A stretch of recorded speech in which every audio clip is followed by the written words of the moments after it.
evening, everyone. So tonight we're taking an in-depth look at the year 1998 at what meant for the state of hard rock and heavy metal. As usual, there's an overabundance of new music. It was a bit of a down year in terms of major releases standing out, but there was definitely still some good hidden gems. Modern rock and new metal remained at the top of the chart. Guys, welcome back to Metal Mayhem ROC. What's up, How you brother? doing? Doing excellent, guys. So it was a big year in terms of events. I think let's get right to some of the highlights in terms of big things that happened. I think there were two things that we can all appreciate. Ozzfest was now officially off the ground, right? This was now a touring act, and this was hitting the sheds this year. The prior year, in 1997, it was in the stadiums. This year, it was in the sheds, and it featured not Black Sabbath, but it featured Ozzy's solo band headlining, but you also had Tool and Megadeth and Motorhead. So it was a different lineup. But if that wasn't enough, Sabbath dropped the Reunion live album, which again, we covered the live show on the last episode, the ones from Birmingham, England. Yep. But they released that album and then announced a U.S. headlining tour with Bill Ward back in the band. So although that tour wouldn't officially start until New Year's Eve, 1998, all the hype was there. So guys, talk a little bit about your, let's say, your remembrance of this Sabbath reunion and tour, and also the Ozzfests. Go ahead, Bill. I saw the Ozzfest in Orlando, and if I remember correctly, it was in July, and it was just in a big giant field, and it was brutally hot. Right. It was wicked hot. And just I remember waiting in line, and people, everybody was sweating to death, and a lot of body odor and a lot of weed hanging in the air. But it was a fun time. It was a good one. The highlight for me was Tool. They were freaking. That was probably their for me. It was their high watermark. And Motorhead was great. I remember seeing Motorhead, Megadeth. Soulfly, I wasn't really a big fan, but they were pretty good that day. But Tool was freaking awesome. Maynard came out dressed like I don't know what the hell he was wearing, like lingerie or something, with high heel boots and a wig, and dude was a freak. But it was a sick show, very good show. And it also, looking at the roster, it also included like some of the new metal bands like Limp Bizkit, Seven Dust, like Life of Agony, Incubus, Snot, Cold Chamber, the Melvins. So they were also moving away from the traditional metal acts. Ian? Yeah, well, I was going to just reiterate, like I remember having high hopes when they released the two new tracks on the reunion CD. And I was hoping that there would be something that would be announced later on as they went through the Ozzfest with all the, performing and everything else. But unfortunately, nothing ever came to fruition with the original members again at that point, which was sad, because I was really looking forward to it, because I thought that the material I thought was on point, because it felt like a graduation from where old Sabbath never got to, and what Sabbath with Dio had been doing right before they decided to call it quits. So I thought the material was pretty decent overall. It's a lot better than the stuff, that Rick Rubin album that came out, later on. I'll tell you that much. And you're referring to the songs Psycho Man and Selling My Soul, which were extras on the live 98 CD. Yeah. Yeah. Yep. And I don't know. I don't recall off the top of my head. Did Bill Ward play on those tracks? I feel like maybe he didn't. I thought I was pretty sure that he did, but I would have to go back and do some homework on that one. But I thought that it was the original, because that was kind of the precursor. I think when they were in the studio, practicing, warming up, I think they had worked on some material, and that was something that was thrown together. And it almost, believe it or not, I mean, you can, probably appreciate this, that whole Iommi project that he did, later on, and Glenn Hughes was involved, and, all that stuff. It was very reminiscent to that kind of, I mean, Tony's got his vibe, so I mean, he's not going to depart from it, but I thought that the material sounded really good. But I'll have to double check on the cast of characters for that one. Yeah, yeah. I mean, a highlight for me was I flew down to Phoenix, Arizona for the opening night of the tour. And again, it fell on New Year's Eve. So technically it was still 1998, but really 99. But I Sure. went down with my buddies. But what a package, guys, on New Year's Right. Eve. Wasn't just Sabbath, but you had Pantera, Megadeth, Slayer, and Soulfly. It was the only show on that tour that Mm, featured all of those bands. As you know, it got into February of '99. They took Pantera out as the support, but seeing that show on New Year's Eve like in a baseball stadium in the summer heat. Well, the winter heat in Phoenix, 80, 85 degrees at night was something special, man. And there was a couple right. songs that I remember they played that night. I think Killing Yourself to Live was performed at that show and never done again. So Mm, definitely caught a couple gems there. nice. Nice. Yeah. So hey guys, the other big news was it was something that occurred on MTV in passing. Rob Halford in a passing interview, no big announcement made. He just in passing conversation on whatever topic he was talking about, maybe it was to talk about the upcoming 2 industrial metal project, just came out on air and announced that he was gay. I know it sent big waves through the industry and the metal community. Bill, what do you remember from that period when this news hit? I just remember being like, all right, that I already knew he was gay. Well, I figured he was. So it wasn't a big shock to me. I was glad for him to be able to come out and say that. I'm sure it was a big weight off his shoulders. But my brother and I, we kind of figured way back in 1980 that Rob Halford was gay. And when you listen to the lyrics of Living After Midnight, we're like, I figured he was gay back then, but you didn't know for sure until he said that. So, Right. you know, I just remember Scott Ian, coming out in I forget what it was, just some little metal special that they had on TV, and he said he goes, here's the guy that set the template and created the uniform for what headbangers around the world were going to wear. He goes, oh, and surprise, surprise, he comes out years later and tells everybody that he's gay. He goes, like nobody knew. And I go, yeah, well, you really could have put him in a line with the Village People, with the get up, I mean, it would have worked perfectly. But I really, honest to God, I don't think most metal fans gave a shit. They were like, no, whatever, you know, diddle who you no. gotta, If as anyone long as it's cared, not then they kids. weren't a fan anyway. Yeah, right, right, right.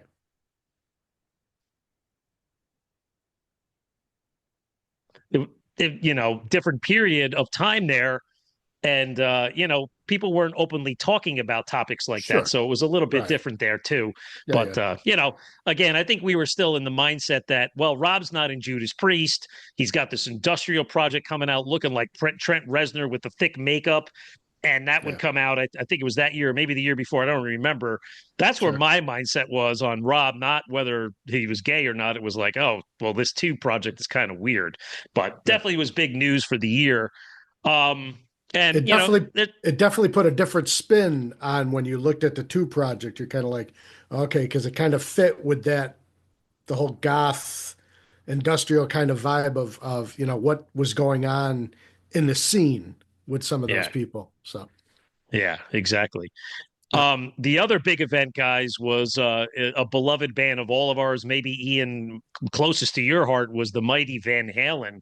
So they Mm, returned with a new album and a yeah. new singer, Gary Cherone. So I just know when I got this news initially, it's funny thinking about it all these years later. It was like maybe I just wasn't in a Van Halen mode at that time. It was almost like I didn't care. I was like, oh yeah, that was cool. But I think there was like the immature, younger Metal Waltz was a little bit always embarrassed a little bit of Gary Cherone because he had weird antics and the way he pranced and danced on stage with Extreme. And of course, Sure. they had those kind of soft radio hits. You couldn't admit to liking them, whether or not they Right. were cool. Then it was almost like, oh man, Gary Cherone, like that's corny. That's not Van Halen. Years later, you look at it and you're like, this guy's a magnificent singer, great performer. Yeah. Um, guys, what did you think of the selection? I'll honest to God, I remember listening to the album. I remember trying to absorb it. Thought it was, okay, slightly an extension of what they did with Balance, which was the last album with Sammy before this. I kind of was able to accept the fact because Nuno already had experience working with a guitar hero in Nuno Bettencourt. Or excuse me, Gary did with Nuno. So I figure, okay, I know that he's got the ability to try to pull it off, and he definitely has the charisma of a front man. I just think that the overall temperament of the songs was a little it was a little dour. It wasn't what I was expecting it to be, especially bringing Gary into the band, knowing what he could do. I thought that there could have been a little bit more pop to it, a little more, but overall, I mean, I was able to accept it, like I said, just because I know his fandom puts him in that, they loved Queen, they loved Van Halen. These are, they loved Aerosmith. Those were the bands that they basically set their mark for. So. I think to me, there's only really one standout track on the album, and that's Fire in the Hole. That one had that, traditional Van Halen type riff. It's just strong, and Gary Cherone really brought the muscle in his singing on that one. I like that one. The single Without You, it was okay, but I didn't think it was really kind of like a strong single to lead and bring this new singer into the mainstream, audience. I mean, I had a personal spot for the acoustic track Josephina because that was my late mother's name, so I always thought that was a cool one. But Bill, what about you? What about you on this album? Any favorites, highlights, lowlights? Well, just the initial when I heard about that, I was shocked. I was like, Gary Cherone, what? I just didn't picture it. And yeah, I just that the album's not bad. It's not terrible. It's just, to me, it's very forgettable. It's not very memorable. I mean, there's some good guitar work on it. The song Dirty Water Dog, it's got a cool effect on his guitar, and kind of a watery sound or whatever. But overall, it's, I think of Van Halen, I think of like Bright Colors. That album is gray. It's kind of dull and gray. And not because of Gary Cherone, I just think they were all in a bad mindset maybe or something. I don't know. Yeah. It's too bad that didn't work out, but did you guys see the tour? I saw the tour at the PNC Bank Arts Center, and that summer, Kenny Wayne Shepherd opened. Earlier in the year, they played the Garden, and I believe, if my memory corrects me right, Creed opened that show, which they were early on in their career. But what I loved about this show was they brought back, certain Dave songs that hadn't been done with Sammy, and I remember they opened with Unchained, I believe, and brought some other things back. Somebody Get Me a Doctor. So that was cool, just hearing these older tracks. And that was like a period where I was like, wow, well, maybe this could work because you're going to have new material. And then this guy can sing off on both eras and both prior singers, which I thought was great because it opened the catalog up to playing different set lists and maybe longer shows. Yeah, I didn't get a chance to see the tour, but I have seen some of the live video footage like you're talking of. I've seen they did Unchained. The one version of Somebody Get Me a Doctor, Mike Anthony was doing, he took the vocals on it, at least at first, until the chorus and everything came in. But, he would be the guy to do it, though, because he was a fan of that. And I'm sure that in one way or shape or form, he was a fan of the Hagar era as well. So, yeah. Hey, Bill, how about the album cover? I mean, if there was something memorable about it, it was kind of cool, right? I think it was his bald guy being shot out of a cannon. Was there a story behind this? I don't really remember. Yes, and I believe that's a real picture of, I forget the guy's name, that took a cannonball to the gut. I don't think it killed him either, but yeah. But no, I didn't catch them live on that tour, unfortunately. I don't remember them playing Tampa. I'm not saying they didn't, but I don't think they did because I probably would have been there. But yeah, I would have loved to seen those tunes played live that you mentioned. Well, it was definitely, let's call it like a timestamp in the Van Halen history that it often goes unnoticed, but it's an important timestamp here that people, you look at it and it raises conversation about this period, whether you like it or you don't. It's definitely an outlier in their history. But anyway, guys, maybe covering off really quick on, let's call our 80s bands. It was kind of funny. This was like every year we seem to say, well, it's the lowest point this year. It's the lowest point, 95, 96, 97. Well, 98 was the lowest point. I mean, you had releases from 1, 2, 3, 4 bands. 4 80s bands. That was it.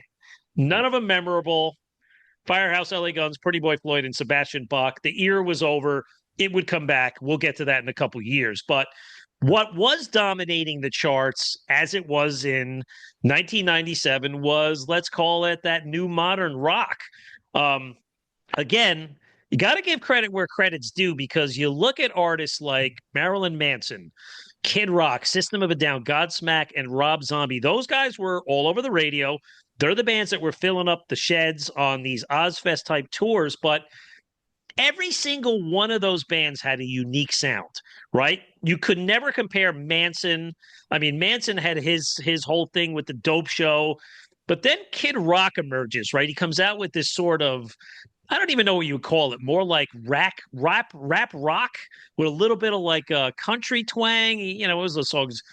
Buddy Dabwa, and then the song Cowboy, all right? with And the then ball. you had, there you go. I couldn't even say it. And then you had somebody like System of a Down who comes in, and they were, I don't know, Armenian, Turkish. They were just talking about all these anti-war and religious themes, but just the way Serge, you know, kind of scattered and sang was like nothing else. And that's why I say this was cool, because it was different. What about you guys? What did you think of these bands? Yeah, I mean, System of a Down, I think, were they on the Ozzfest, or was that the year before? But I saw them a few times in that time period, and they were pretty good live, because they were different, definitely different. And then they started playing them on the radio, and I'm like, wow, I couldn't believe I was hearing that on the radio. Right. And yeah, I mean, Kid Rock, I saw him live, and again, hot summer Florida heat, and he's out there in a fur coat. That was interesting. You know, I'm not really a fan, but he put on a hell of a show. Definitely put on a good show, and he had a good band backing him. So, you know, I can't slack on that. So, you know, it was an interesting time for rock at the moment. I think, you know, with System of a Down, it's kind of like when you look at some of the bands from the 90s, you know, some of the grunge bands, certain singers have a way of not only the way that they project their voice, but it's their phrasing. And that's where Serge Tankian kind of had that. He had this unique, it was like completely different than what anybody else was doing. And then you throw into it this chaotic uh, mashup of metal and, you know, whatever else they were doing, throwing in some of their, you know, Armenian folk, you know, bits in between, you know. And then, I mean, they all were great. The one band that I definitely did see back then was Godsmack. And, you know, I remember somebody, we actually played a battle of the bands, and there was a promoter from Universal that was there, and they had like this huge basket, and they were handing out 3-song single cassettes to everybody that was there. Hey, you know, we're promoting this band, blah, blah, blah. You know, we figured we'd give you. So I remember getting that, and I popped it in the car when I was driving home, and I was like, holy shit, these guys are great. You know, I can't wait to get the album, you know. And then the album came out, and then I saw them live, you know, and it was like, okay, you know, maybe they are one of those bands that can kind of hit the mark, you know, when it comes to, you know, going into the next foray of what we call metal, you know. So it was pretty cool though. And they were like the closest to the cuff of traditional hard rock and metal. I think there was every metal fan could sort of relate to Godsmack. Sully was cool. He was tough. He, you know, just had a great look. The band kicked ass, and you know, just good instrumentation. What I always thought I loved about these guys went out on Ozzfest, I think the prior year, unsigned. And this was the year where bands had to pay to get on the Ozzfest. They had to pay into the whole, you know, Osbourne camp just to get on the bill to play maybe 3 or 4 songs at 2 PM. But look what this did to their career. I mean, I was looking at the numbers, and again, you got to remember the songs that came out of this. Whatever, Keep Away, and Voodoo, these are all radio-friendly songs that are still played all the time. But this album has sold 5 million copies. I mean, that's a lot. 5 times platinum. I mean, pretty impressive numbers. And it launched their career. I still love them. I go to see them whenever they're around with my wife. She's one of her favorite bands, and I'm just glad that they're still out there doing that. little Yeah, I saw side. him on that first album. I in Tampa, they did a headlining gig at the Ritz Theater, which holds like, I don't know, 1,200 people. Yeah, And I mean, it was a hell of a show. Very good nice. show. Little side piece. So when my wife and I got married, the other guitar player in Motorlord was my best man. So when he went up to pick a song for my wife and I to dance to, he actually saw that they had Godsmack and he picked Voodoo. So if anybody knows anything about our material on the song Three Queens, when I referenced the last queen, she's the Voodoo Queen. And it was just a nod to my wife. So Wow. that's just a little tidbit to share with everybody. One of Little those Interesting. insider. little candies that you hide. So Well, Ian, thanks for that tidbit. So, sorry. on that note, we're going to take a short break. And when we come back from a commercial break, we're going to get into there's a lot more material here. We Yeah. got some of the stalwarts, some of the dark bands, and a lot of good stuff to come. So, we'll be right back to you. For Ian, Bill, this is Metal Walt. So, guys, welcome back here from break. So let's get into some of the heavier albums. A couple of my favorites from this year were Anthrax's Volume 8 and Monster Magnet's Power Trip.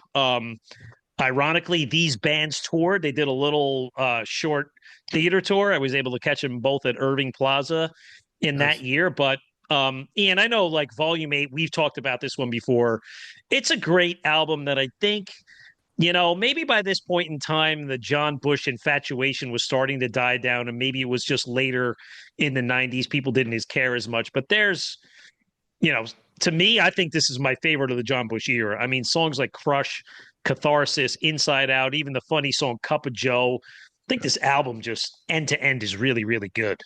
Yeah, I think we discussed this before. I mean, it's one of those albums, that I no knock against the Joey stuff. I love all the Joey stuff, but when John came into the band, I remember, when Sound of White Noise came out, and I was like, "Holy shit, this is different," and it had a cool vibe, and I always loved his voice from Armored Saint. Well, going through the albums, when they hit Volume 8, it's almost like the coalescence of what they were working on in material just kind of finally came together in a bigger package that had more content and more consistency in that content. I thought it was a great album, man. Really crushed. And then, rest in peace, Dimebag. I mean, he got his bits in there too with those guys back then.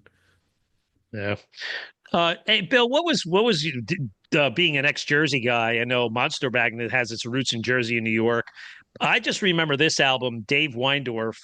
He built the hype on this album so big himself, it was almost impossible not to go in there brainwashed and think this was going to be the best album ever. Just how we talked about Power Trip, the album cover with the American flag and him up there. And it really is a great album. Songs Crop Circle, Power Trip, and of course their biggest hit ever, Space Lord. I think it's just it's their signature album of their whole career. Yeah, definitely. They're from Red Bank, New Jersey, which was right next to Middletown where I lived. So I kind of seen them dudes around and stuff. And yeah, I remember him hyping the shit out of that album before it came out. And when it did come out, it was a pretty big album, and there's some great tunes on there. And a little side note, my friend Jim Baglino used to play guitar in Human Remains, and then he played bass in Dead Guy. Played bass for those guys from I think it was 2001 to 2013. Nice. And so I have a fondness for them and for that respect too. That's cool. That's very cool, making it personal. Hey, guys, what Yep. about like this whole Max Cavalera story, right? He leaves Sepultura, Derek Green comes in and takes over, yet Max debuts Soulfly this year. Also, staying with the S's, Slayer releases Diabolus in Musica. I always loved that album. I thought the songs Bitter Peace and Stain of Mine was cool. Definitely a little bit of an album that flies under the radar. What'd you guys remember from these bands back then? I'll go on record saying that I wasn't a big fan of the Slayer album, but I did think that the debut from Derek with Sepultura crushed Soulfly. Soulfly had some great stuff, but it was trying too hard to be in what was going on with the new trends, where Sepultura just kind of stayed the course and they progressed within themselves on that course. And I thought it was a freaking great album, man. I was like, holy cow, this dude is brutal sounding. I mean, as far as being a vocalist, I thought that he did a really good job stepping in there for Max, because Max has his own, character, and this guy came in and he just delivered right off the bat with his music. So I thought it was good. Yeah, I Bill, any agree. And thoughts? with Slayer, I was never a huge fan of that album, but like you said, Bitter Peace and Stain of Mine are good Sure. tunes. It just the whole album to me, it wasn't real solid, I guess. It wasn't memorable like some of the earlier releases, but yeah, I agree with you on Sepultura. You know, I was pretty bummed that Max left when he did, but at the same time, I wasn't really digging where he was taking the band. And then Soulfly, like I said, I saw him live and they were good live, but listening to the album, I just wasn't my thing at the time. think he was trying too hard to be more like Korn or something, or like, in that realm Sure. of things. Yep. And I don't know. It's not for me. And I mean, some of their later stuff I dug more than that early stuff. Yeah. Guys, there was a couple of let's say debuts this year, and we'll just make mention of them. Primal Fear, power metal band Primal Fear out of Europe, released their self-titled album this year. Union, the collaboration between ex-Kiss guitars Bruce Kulick and ex-Motley Crue vocalist John Corabi, debuted this year. And probably the biggest one is Black Label Society's Sonic Brew was released. So, Ian, what's your impressions of Sonic Brew? What was your memories of this album? Well, I think I know that we've had discussion about this before. I stand by that first Pride and Glory album. I think is one of the best albums that came out in the 90s. The way that he was able to deliver being heavy and southern rock at the same time, it was something that really wasn't going on with a lot of other bands. So I thought it was fantastic. When he was doing this project, I was hopeful it was going to be a little bit more like what Pride and Glory was. It still had some of the vibe to it, but all of a sudden now you could see that where this was the nucleus for what was going to happen the next few years. The second album is still one of my favorites by him ever, but this when it came out, just some of the riffing on this first album and the way that he was I appreciate the first few albums better for his vocal than I do later on. I didn't like when he did this, the Stillborn and he was mimicking Ozzy's Mm-hmm. tonalities and stuff like that. I thought that he sounded ballsy on these first few albums, and they still stand pretty true to me. And I have one of the original releases that has the Scotch bottle on the front before it got, and I remember, when it came out, I was like, this could go someplace. And, look at what happened with Zach. I mean, he really did a good job with it. Yeah, to the point where that formula was so, let's say, captured over and over and over again that Ozzy got a little sick of him years going by. And he Oh yeah. remembered that was one of the reasons Ozzy said, yeah, Zach, Ozzy's starting to talk, feel too much like Black Label Society. I think it's time for us to get a replacement in here. But it was definitely the beginning of a start of a continued very long career and still going for Black Oh yeah. Label. In a Yeah. second, Bill, we're going to let Bill go in and get his 5 minutes or so of some of his favorite dark and heavy projects. But I want to make mention of a few couple of other releases that were important this year. Like we did last year, King Diamond and Merciful Fate also released albums in the same year. I thought that was like a one-time deal. Well, they did it again. King Diamond released the Right. album Voodoo, Merciful Fate, the album Dead Again.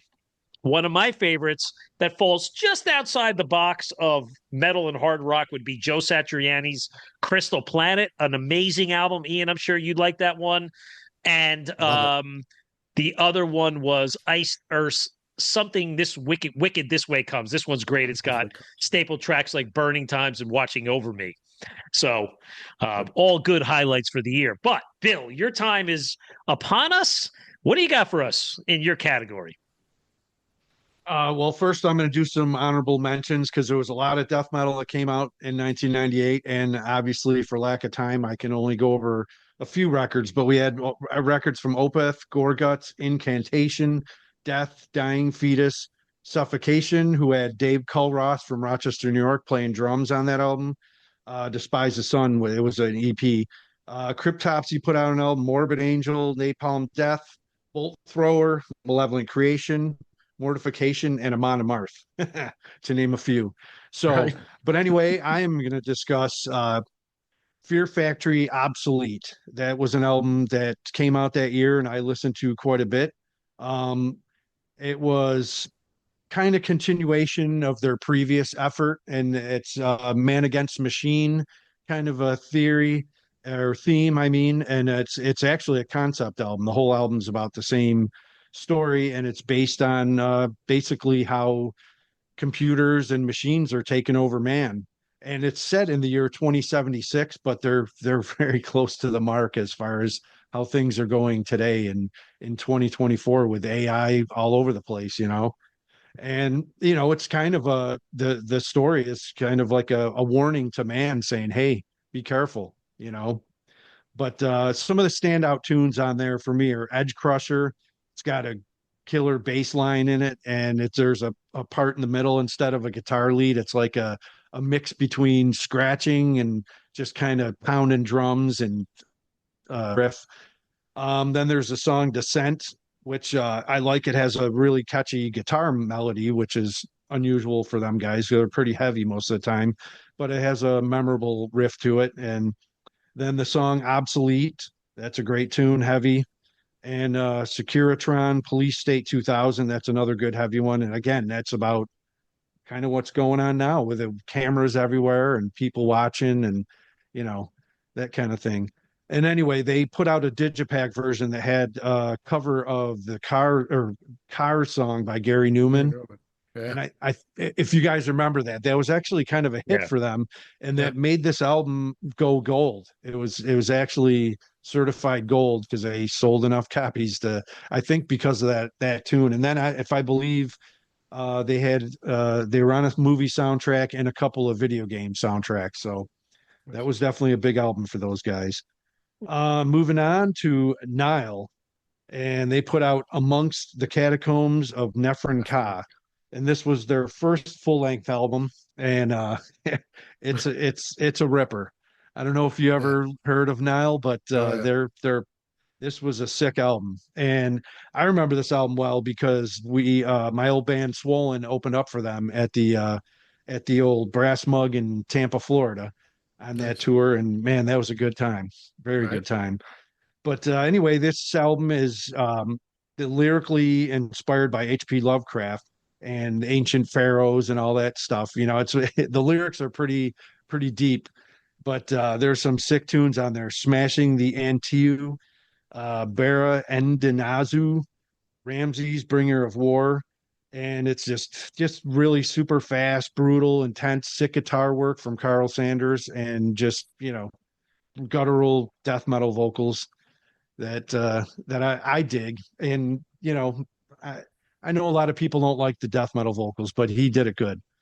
And all right, anyway, I'm going to move on to the next one, which was Cannibal Corpse, Gallery of Suicide. And this album, it was their sixth studio album, and it was the first to feature Pat O'Brien on guitar.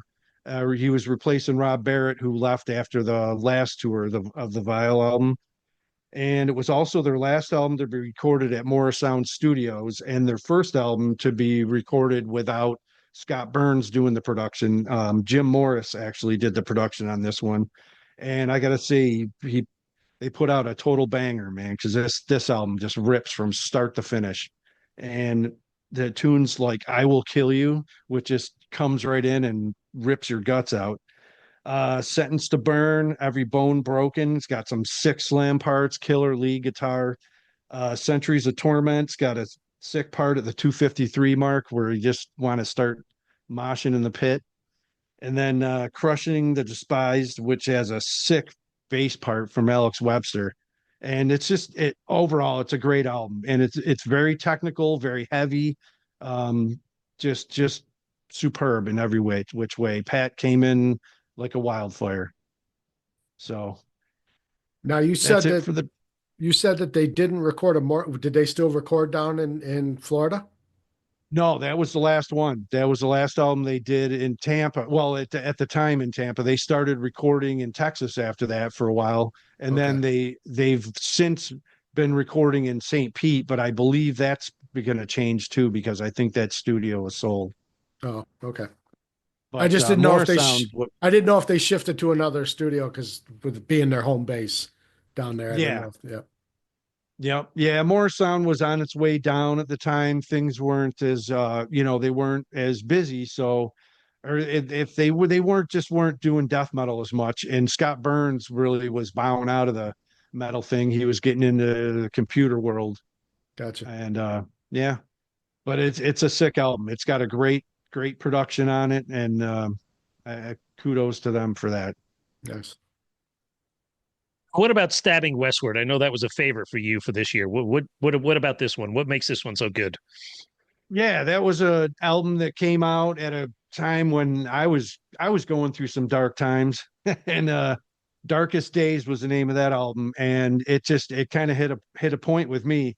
But I don't know if you remember the song "Save Yourself." It was kind of a hit. It was Yeah. all over the radio. All I over the remember the radio. NFL grabbed a hold of it, and you'd hear it in between, plays on and during NFL games and stuff. Yeah. Um, and then they had some other tunes, Torn Apart, which is a total ripper, Haunting Me, which was kind of somewhat of a hit song. And Sometimes It Hurts. And then the ultimate revenge song, On Your Way Down. I don't know if you ever heard that one, but that's a killer tune. Nice. And it's surprisingly, this album didn't really do that well. The song Save Yourself was kind of a hit for them, but I think other than that, it didn't really meet expectations, and they end up getting dropped by Columbia Records after that came out, not long after it came No. out. Wow. Okay. But I did Well, see them on that tour, and they were great live. Not really my cup of tea. They were sort of like in between the Nine Inch Nails and radio rock kind of thing, but they struck more of a nerve with me than Nine Inch Nails did, I guess. Sure. At least for a couple albums. yep. Nice. Well, Bill, I always look forward to your segment because it's just going to be brutal, and you educate me on things I just don't really connect with. I don't listen to these bands, but from the titles to the songs to the names to the album covers, it's good stuff, man. I really appreciate it. So thank you for that. So, Right. guys, before we went on air, we were talking a little bit about how this was maybe a bit of a softer year in terms of major releases. And we're going to get into, let's say, the heavy hitters, the stalwarts, the traditional bands that we all look forward to hearing about for new music. And there's some good stuff here, but I think what these bands that we're going to talk about now, they rise to the top really just because of there's a lack of really major releases that came out this year. And perhaps on a different year, these may not even crack the top 10. But because this is what we're facing in 98, this is what you get. So, Ian, on the topic of Van Halen, I had forgot about this one until the last minute. But David Lee Roth released an album this year. It was called the David Lee Roth Band. Kind of came out of nowhere. It included John Five in there as guitar player and Ray Luzier, who would go on to be his touring band drummer for many years and eventually move over to Korn. They had the single Slam Dunk, which I kind of remember as a cool track. It was a return to more straight ahead hard rock. And there was a bit of an infatuation and let's say a return. This was the beginning of the return of David Lee Roth the way we wanted him back to. What was your impressions of this period of Dave? Yeah, I think that he was trying to keep himself relevant, trying to make sure that he was putting out a good product, trying to pull in guys, like especially with John Five and Ray Luzier, he's pulling in good musicians again to help him realize this dream. Was I overly impressed with it? No. Did I think it stunk? It was okay. It was pretty good. All I remember was it was what I think within the next year of this was the Sammy Hagar, David Lee Roth tour. I think is 99, I believe, where they tried to get that going, and that was I just remember that being just a debacle, So I mean, that whole thing going on. But yeah, when you hear now, Dave had still worked on some other material with John Five in the studio, and every once in a while he throws these tidbits out there, whether it be a YouTube video or something like that of these songs, and some of them are kind of off the beaten path Yeah. for what they should be. I'd like to hear some of the more rockin' stuff because when John Five was in his younger days, I think he wasn't as eccentric playing as he is now, where now he's kind of very formulaic when you hear some of the stuff he does, where back then he kind of had a little bit more flow to him. So he kind of was able to fit in that mold of being the next guitar hero working with Dave. But, kudos to him for continuing to keep going, because I mean, at this point, he'd been doing it for, he's approaching the 30-year mark, at that point. So good for Yeah. him. Yeah. Absolutely. And it did, again, it put him back on the map, and he would be a Yeah. staple out in the road for many, many years afterwards. Yeah. And it was like when he came back, he grew his hair back out, made it blonde again. And then he was doing these shows where they were, 15, 16 Van Halen songs and maybe one or two of his own solo songs. And they were playing bars, clubs. It was the return of a great period of me going to see him pretty much once a year, every time he played I was somewhere, going to whether it say, be a theater. yep. I Yeah. remember you mentioning that you saw him a bunch of times down your way. So Yeah. that's Yeah. awesome.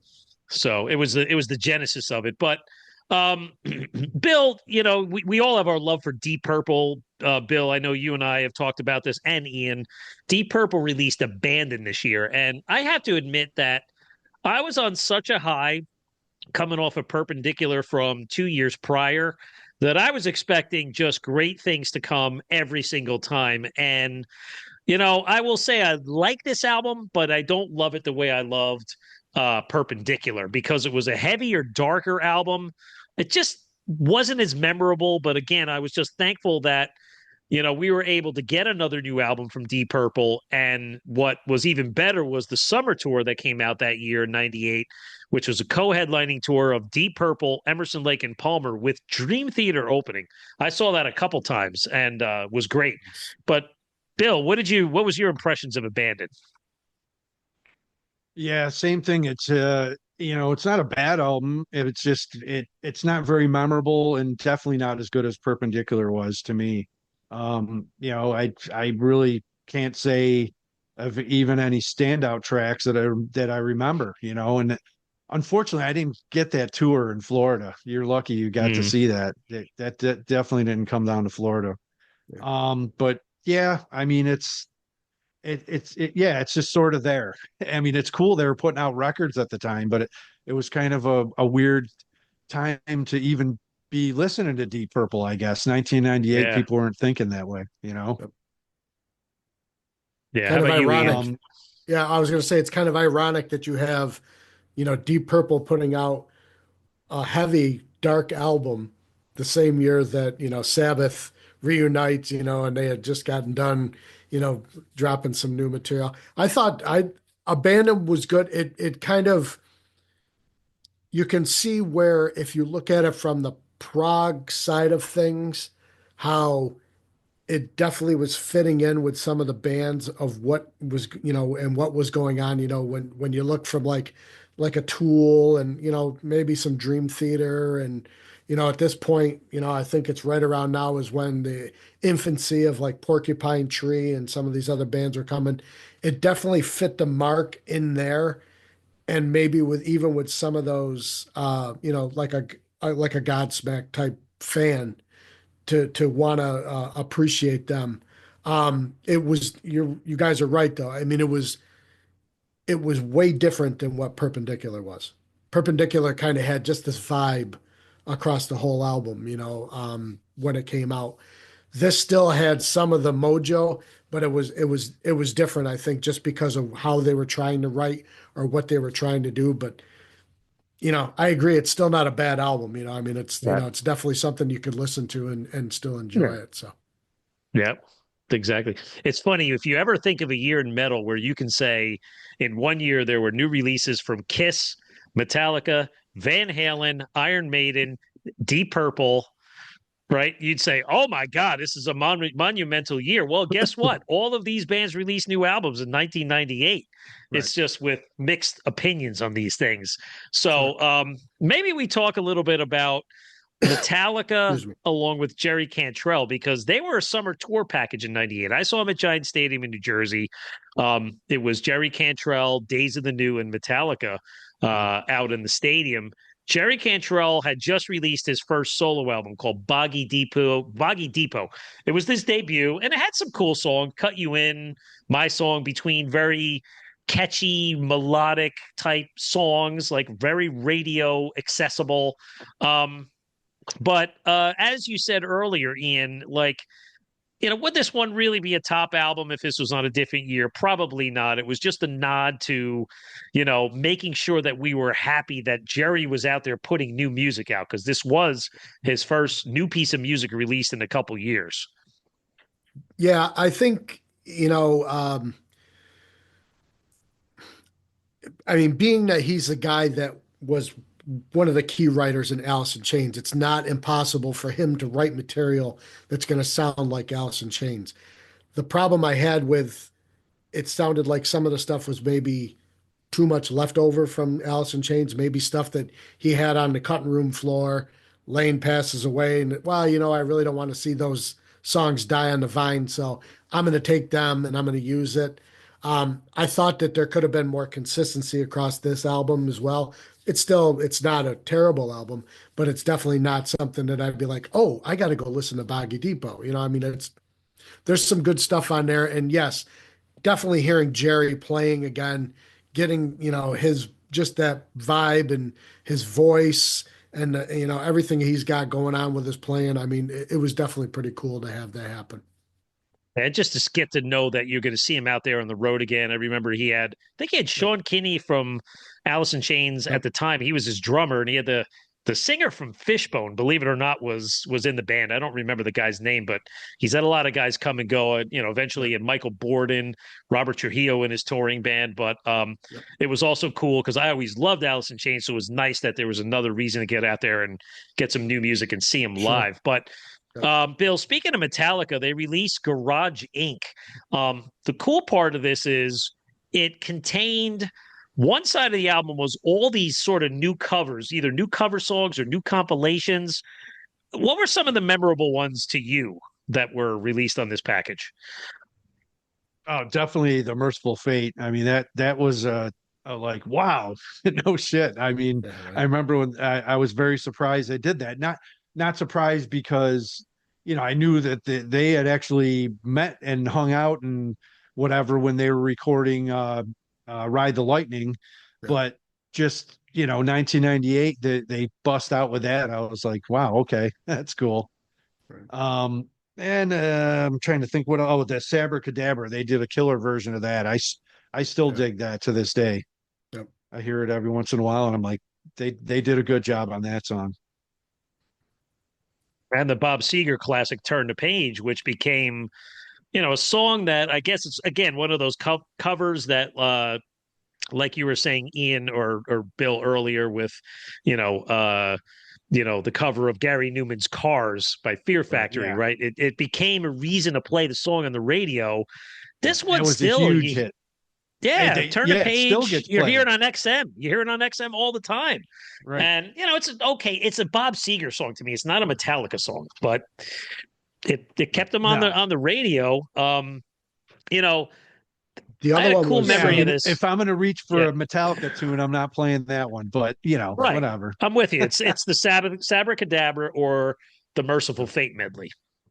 But I mean, Sure. the other one that was a pretty good single for them was their cover of Whiskey in a Jar by Thin Lizzy. That's right. Yep. That was stomping. And I don't then, mind that. I know some people that hate that, but I like the original version, so I thought it was a cool nod to Thin Lizzy. absolutely. And then, nod to Pepper from COC jumping in with them. They did Tuesday's Gone with the Wind by Skinnerd. And That's that was right. just Pepper playing a slide guitar in there, man. I mean, they killed it, getting in there, jamming together and stuff like that. So I think overall it had some pretty decent stuff.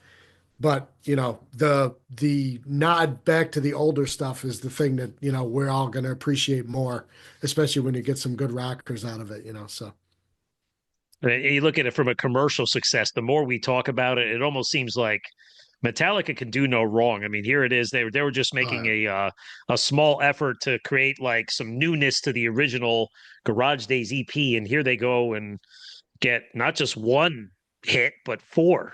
Right? Yeah. Probably unexpected. I think, although I didn't see the show, I do remember them playing the Roseland Ballroom bill, where I thought this was really clever of them. They played a set of only covers, and they had a Metallica tribute band open up for them who only played Metallica songs. And that's such a Metallica creativity. Yep. Look it up. It's a big piece of Metallica history. That's awesome. No shit. I probably heard about that and just forgot about it, but that's pretty wild. Yeah, that's awesome. They may have done a couple of shows, but I know for sure Roseland Ballroom was one of them. But again, here you go, as we say, load and reload, and that year wasn't the greatest. They come back and they just kick us in the ass again. So, but moving along to let's say the last two for today's episode, Iron Maiden and Kiss. So Iron Maiden releases Virtual X. The second release with singer Blaze Bayley. When we talked about the replacement singers, Ian, in our special episode last year, I felt that this was a bit of a clunker. The song Future Real was okay. The Klansman, I think, is a standout Iron Maiden classic. But aside from that, I don't reach to this album. And I always remember the summer tour where they played the Roseland. It was like on a weeknight in July. Dio opened, and I just remember the place being, there was so much space on that floor you could have walked around. And I was like, wow, look where the mighty have fallen. Yep. And it's, the sad part about it is when you listen to some of the material, and I think we discussed this before, when you listen to some of the material, you can hear where there was some potential, but it's like taffy. They just stretched it out way too much. If they had cut off some of the loose stuff and just, made it more compact, they probably could have come up with, 5 or 6, 7, pretty killer songs. But some of the stuff, it got mundane, with Harris just kind of dragging it out, these long features and stuff like that. Klansman, no, it's still a pretty good tune, and I think they played it not long ago with Bruce, right? It was the tour 2 years ago. They played it. That's been right. In and out of their set list since Bruce came back in '99. So that one's been a staple for them. Yep. So yeah, that's the only tune that I could say I like on that album. It's just again, it was a clunker, and like you said, Ian, and they still to this day do that. They just write these long parts that just don't need to be there. This doodle doodle doodle doodle, like, all right, move on, come on. Yeah, I love Maiden, but man, they meander a lot. Oh yeah, and I don't know what they're thinking with some of their picks, like Blaze Bayley. I mean, the guy's he's a good singer. I just would have never ever picked him to be an Iron Maiden. I don't know if they were at the pub like having a few and went, hey, join the band. I don't remember how that happened. But this is true. Well, it's a piece of their history anyway, just like we were talking about in some of these albums. But let's say we're going to end this, guys, with the Kiss. The new album. Now, listen, I'm not going to lie. Huge Kiss fan. I was excited for the reunion, saw all the tours. And when news came out that, oh, my God, the 4 original members are reuniting and they're going to make a brand new album. Who couldn't be happier than me and every other Kiss fan? And the title track, Psycho Circus, welcome to the show. Right? Big opening track, killer guitar riffs. What a way to open up like the album. That opened up the tour. We really thought and expected great things on this album, but at the end of the day, clunker. Yeah, I agree. Yeah, I think that the hype and you get the debut single And you're thinking to yourself, okay, this is formulaically sounds like a progression of old Kiss. It's like they decided to say, okay, we're going to go back to 79, 1980, right when everything was falling apart and we had to replace guys, and we're going to continue from there. And it seemed like it might work. And then you get into it, and it's like, it's really not that good. It's okay, No, but it's really not that good, and it's no. sad because, I mean, the album looked like an old Kiss album, I mean, it's got the, everything going on with it. You're thinking, oh, this is going to be awesome. There's got to be a poster in here someplace or something, but there was nothing. It's too bad. You got 3D glasses. 3D glasses came in the packaging if Oh, you bought that's the right. CD. That's right. Yep. Right. Yeah. I mean, there was the Gene song Within, I remember was kind of cool. It was almost like they made an attempt to copy themselves. Like Within was like a modern version of God of Thunder. And then Ace had the track Into the Void, Into which the was Void, like, yep. again, that was like another one of his Shock Me or, 2000 Man or something like that. So there were definitely some attempts on it. But I mean, typical Kiss history, you find this stuff out years later, but I don't even remember. But then you find out that like Ace and Peter really didn't play on the album. Same bullcrap we were exposed from back in the 70s albums. It wasn't really the four of them. Yeah. And and I figured as much because even if you listen to that record, it just doesn't really sound like Ace, And yeah. And I don't know, you guys, I'm sure you saw that tour, right? Yes. I saw it, and Ace, I don't when I saw Ace, he was a wreck. Like I remember during his guitar solo, he was kind of flubbing a bit, and then his guitar was smoking, and he goes to put it on the thing, and he was like, and he kept missing the ring that he hooks it on, and they, carried away. I was just like, oh, Ace, come on, dude. Right. Yeah, it was pretty sad. I love Kiss. I mean, they're my first band, my first love. The thing that stood out to me with when you hear this, knowing that it's not Ace, listen to all the material that Ace has put out since then. And all of it sounds like Ace rewriting old Ace stuff from the 70s. Every one of them sounds like it's just done with modern production. That's the one thing that separates it, where like Kiss, at least as a band, when Ace was gone, they were able to progress in their sound of writing, where Ace is kind of in this block and everything he does is that block. He just moves it from this year to the, whatever year. Yeah. What's the album that came out in 2009? When Sonic, he did Sonic something. The Kiss album. The Kiss album. Anyway, that's what Psycho Circus should have sounded like, if you ask me. Because that album sounds like a continuation of like Rock and Roll Over or something. Yeah. And Psycho Circus just didn't capture that. It was like it was forced. You know what I mean? Like they forced something that wasn't there. I'm sure that it was Tommy Thayer was one of the guitar players involved with the freaking Psycho Circus. Most likely, because wasn't he their tour manager at the time or their stage manager or something like that? He was, and I think he was Ace's guitar tech for a while too. Yes, that's right. But I'm sure he somehow was on that album playing. Oh yeah. Yeah. Gene has an ulterior motive for everything. He's always got something planned. Yeah. Right. Well, but again, it kept us going to the concerts. It gave us some new news and a reason to go out to the Meadowlands Arena, out to the arenas in Tampa and wherever you guys lived in the States to see them once again.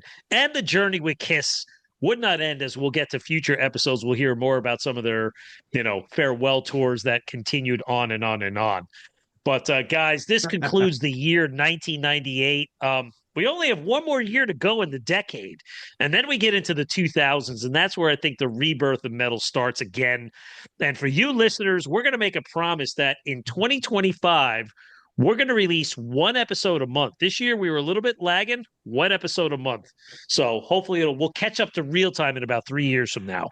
So don't forget to visit metalmayhemroc.com to sign up for our newsletter and stay updated on new podcast episodes, both on YouTube and as podcasts, CD and concert reviews, and listen to the live radio show Monday nights on Metal Devastation Radio. And of course, if you like our content, subscribe to us and leave us a review on Apple Podcasts.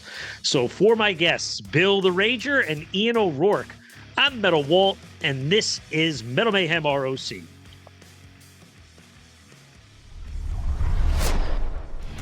Metal for life. Thank you for listening to Metal Mayhem ROC. Check out our website at metalmayhemroc.com for information on podcasts, archives, links to all our live radio shows, and all sorts of info. Please like, follow, and share with everyone, even your non-metal friends. And always remember to keep it heavy.